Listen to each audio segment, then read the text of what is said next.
જો હોમવર્ક શબ્દ તો આપણે બધાએ સાંભળ્યો છે, બરાબર ને? પણ ક્યારેય વિચાર્યું છે કે શિક્ષણમાં એક એવી પણ રીત છે જે હોમવર્ક કરતાં ક્યાંય આગળ છે? ચાલો આજે આપણે એ જ શક્તિશાળી પદ્ધતિ વિશે વાત કરીએ, જેનું નામ છે સ્વાધ્યાય, અને જોઈએ કે એ કઈ રીતે શીખનારને સાચા અર્થમાં સ્વતંત્ર બનાવે છે. તો સ્વાધ્યાયને સમજવાની શરૂઆત ક્યાંથી કરીએ? સૌથી પહેલાં એ સમજવું પડશે કે એ આપણા જાણીતા હોમવર્કથી આટલો અલગ કેમ છે.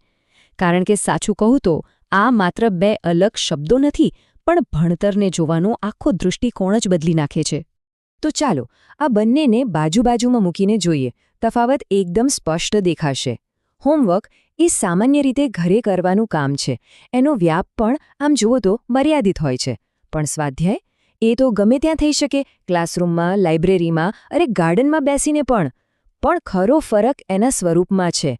હોમવર્ક એટલે જે શીખ્યા એનું પુનરાવર્તન, જ્યારે સ્વાધ્યાયનો મતલબ છે સ્વ-અધ્યાયન, એટલે કે જાતે શીખવાની આવડત કેળવવી. આ બહુ મોટો તફાવત છે. અને આ ચિત્રથી તો વાત બિલકુલ સાફ થઈ જાય છે. અહીં જોઈ શકાય છે કે ગૃહ કાર્ય એટલે કે હોમવર્ક એ સ્વાધ્યાયના આટલા મોટા વર્તુળનો માત્ર એક નાનકડો હિસ્સો છે. મતલબ કે સ્વાધ્યાય એક બહુ મોટો આઈડિયા છે, જેમાં હોમવર્ક જેવી એક્ટિવિટી આવી શકે, પણ સ્વાધ્યાયની દુનિયા એનાથી ઘણી મોટી છે.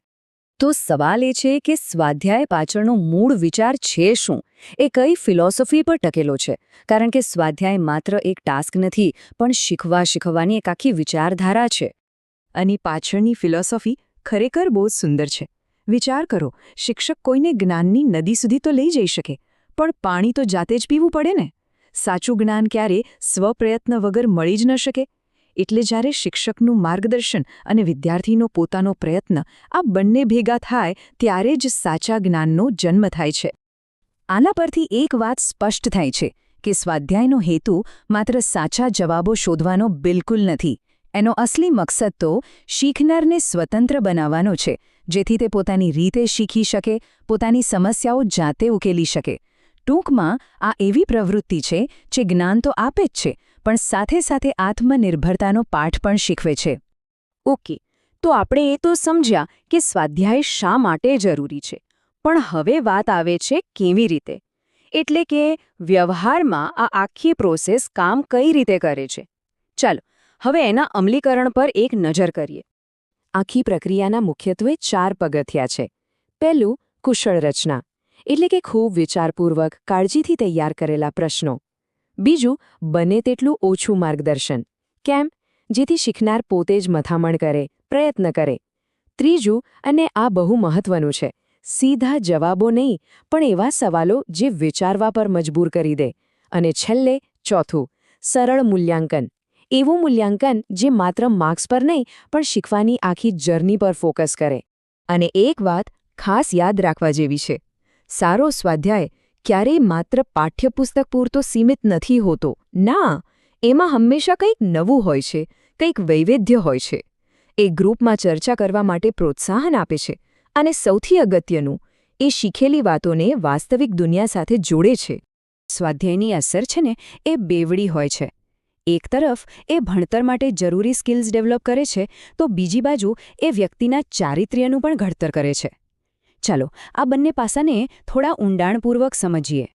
જો આપણે શૈક્ષણિક રીતે વાત કરીએ, તો સ્વાધ્યાયથી વિદ્યાર્થીઓ માહિતીમાંથી તારણ કાઢતા શીખે છે.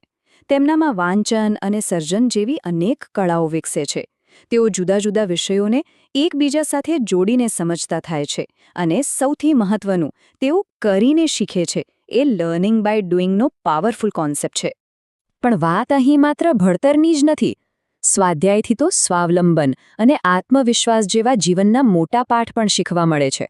જૂથમાં કામ કરવાથી સહકારની ભાવના કેળવાય છે, જાતે કામ કરવાની જવાબદારીથી શિસ્ત આવે છે, અને સમયનો સદુપયોગ કરવાની ટેવ પણ પડે છે. હવે એ વાત સાચી છે કે કોઈ પણ નવી પદ્ધતિને અમલમાં મૂકવી સહેલી નથી હોતી. એમાં કેટલાક પડકારો તો આવવાના જ. તો ચાલો હવે એ પડકારો અને તેના સંભવિત ઉકેલો પર ધ્યાન આપીએ, ખાસ કરીને શિક્ષકોના દૃષ્ટિકોણથી. શિક્ષકોને ઘણીવાર કેટલાક વાસ્તવિક પડકારો નડતા હોય છે, જેમ કે વિદ્યાર્થીઓ એકબીજાની નકલ કરે તો શું કરવું, આ બધાના પ્લાનિંગ અને તૈયારી માટે સમય ક્યાંથી કાઢવો, અને આ બધી નવીનતાની સાથે અભ્યાસક્રમ પણ તો સમયસર પૂરો કરવાનો હોય છે.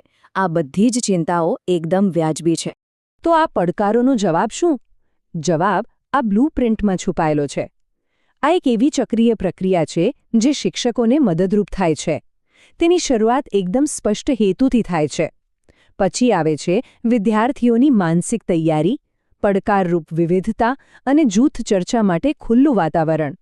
અને અંતે સરળ મૂલ્યાંકન.